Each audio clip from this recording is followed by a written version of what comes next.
Hai semuanya, kalau ngomongin humor, pasti kalian pernah dengar yang namanya dark humor atau humor gelap, kan?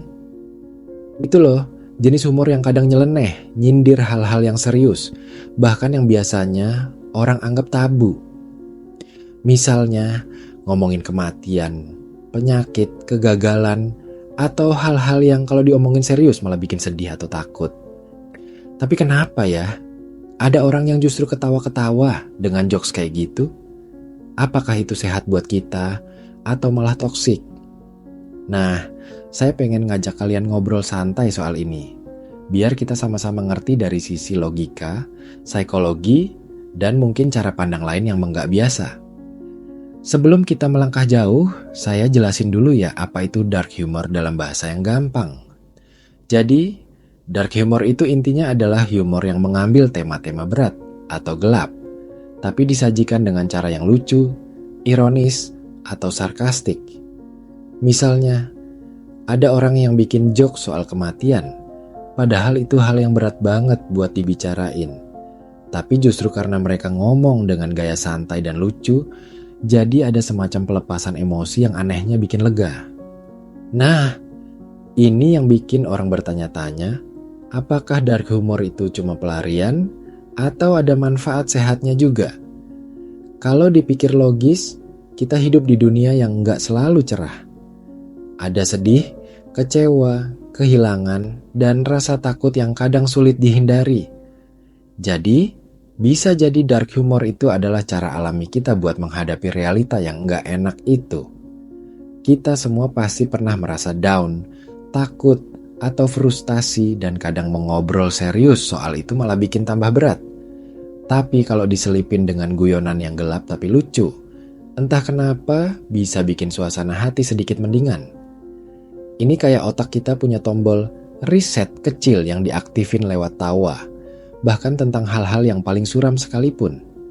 Tapi jangan salah, dark humor itu nggak selalu diterima oleh semua orang. Ada yang merasa terganggu, bahkan sakit hati, kalau dengar joke yang terlalu gelap. Apalagi kalau temanya menyangkut pengalaman pribadi yang menyakitkan. Nah, disinilah muncul pertanyaan, kapan dark humor itu sehat dan kapan jadi toksik? Kalau kita pakai logika dan empati, dark humor bisa jadi sehat kalau memang dipakai sebagai cara untuk coping, alias cara menghadapi masalah supaya nggak makin berat. Misalnya, orang yang pernah ngalamin hal sulit bisa pakai dark humor buat mengurangi rasa stres atau bikin mereka merasa nggak sendirian. Tapi kalau dark humor dipakai buat ngerendahin orang lain, nyakitin perasaan, atau bahkan mengabaikan nilai kemanusiaan, nah itu bisa jadi toksik banget. Ini beda sama pelepasan stres, tapi malah bikin lingkungan jadi nggak nyaman, dan orang yang jadi korban malah tambah terluka. Jadi, dark humor itu kayak pisau bermata dua. Dia bisa membantu kita, tapi juga bisa menyakiti. Yang penting, kita harus paham konteks dan batasan. Kadang saya mikir, kenapa ya otak manusia bisa bikin humor yang gelap-gelap? Ternyata, ada teori psikologi yang bilang, salah satu fungsi humor adalah sebagai mekanisme pertahanan. Jadi, otak kita secara alami berusaha ngejaga kesehatan mental dengan cara menciptakan lelucon dari hal yang sulit. Ini juga disebut sebagai gelotologi, ilmu yang mempelajari efek tawa dan humor terhadap kesehatan. Nah, dark humor termasuk salah satu cabang yang punya efek unik, karena dia berani nyentuh hal-hal yang biasanya dianggap tabu. Tapi balik lagi, ini juga tergantung kepribadian dan pengalaman kita masing-masing. Ada yang emang suka dengan dark humor, karena bikin mereka merasa lebih kuat, lebih nggak takut sama masalah hidup. Ada juga yang justru merasa terganggu atau sedih kalau denger jokes kayak gitu. Jadi, nggak ada aturan mutlak soal dark humor.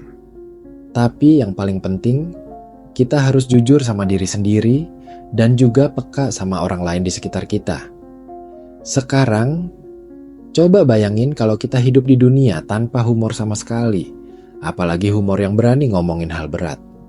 Kayaknya hidup bakal jadi sangat kaku, penuh tekanan, dan gak ada ruang buat lega. Kadang kita butuh banget yang namanya katarsis, yaitu pelepasan emosi yang terpendam.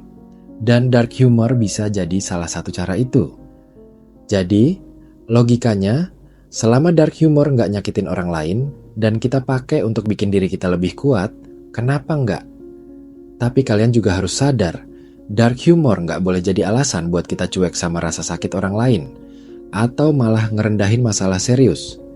Kalau kita pakai humor gelap buat ngebully, atau ngegampangkan penderitaan orang lain, itu jelas toksik dan gak sehat buat hubungan sosial kita.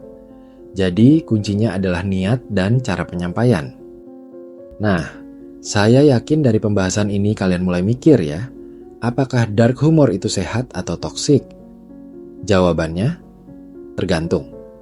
Tergantung konteks, niat, dan batasan yang kita pegang. Kalau kita bisa pakai humor gelap sebagai pelampiasan yang sehat dan tetap respect sama orang lain, itu bisa bantu jaga kesehatan mental kita. Tapi kalau malah bikin orang lain sakit hati, ya mending kita pikir-pikir ulang deh. Intinya, hidup itu penuh dengan warna. Ada terang, ada gelap. Kadang kita perlu terima gelap itu dengan tawa, bukan cuma air mata. Tapi jangan lupa, tawa kita harus tetap ada empati di dalamnya. Karena kalau enggak, tawa itu cuma jadi topeng yang menutupi rasa sakit, bukan penyembuh yang sebenarnya.